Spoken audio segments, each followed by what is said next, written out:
Chapitre 24. Nous en étions au 8e jour de ma panne dans le désert, et j'avais écouté l'histoire du marchand en buvant la dernière goutte de ma provision d'eau. Ah, dis-je au petit prince, ils sont bien jolis, tes souvenirs, mais je n'ai pas encore réparé mon avion, je n'ai plus rien à boire, et je serais heureux, moi aussi, si je pouvais marcher tout doucement vers une fontaine. Mon ami le renard, me dit-il. Mon petit bonhomme, il ne s'agit plus du renard. Pourquoi? Parce qu'on va mourir de soif. Il ne comprit pas mon raisonnement, il me répondit. C'est bien d'avoir eu un ami, même si l'on va mourir. Moi, je suis bien content d'avoir eu un ami renard. Il ne mesure pas le danger, me dis-je. Il n'a jamais ni faim ni soif. Un peu de soleil lui suffit.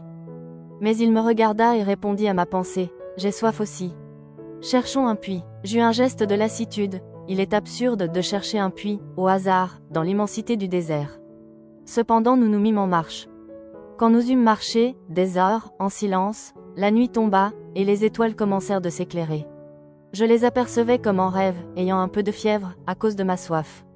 Les mots du petit prince dansaient dans ma mémoire. « Tu as donc soif, toi aussi » lui demandai-je. Mais il ne répondit pas à ma question. Il me dit simplement « L'eau peut aussi être bonne pour le cœur ». Je ne compris pas sa réponse mais je me tus.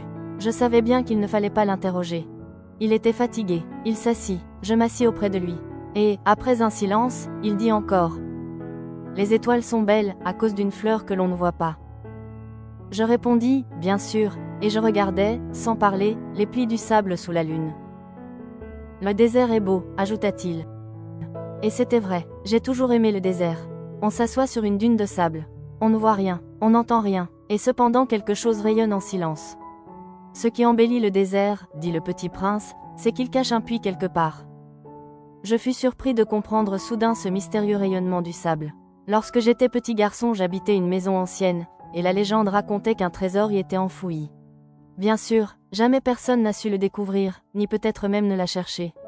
Mais il enchantait toute cette maison. Ma maison cachait un secret au fond de son cœur.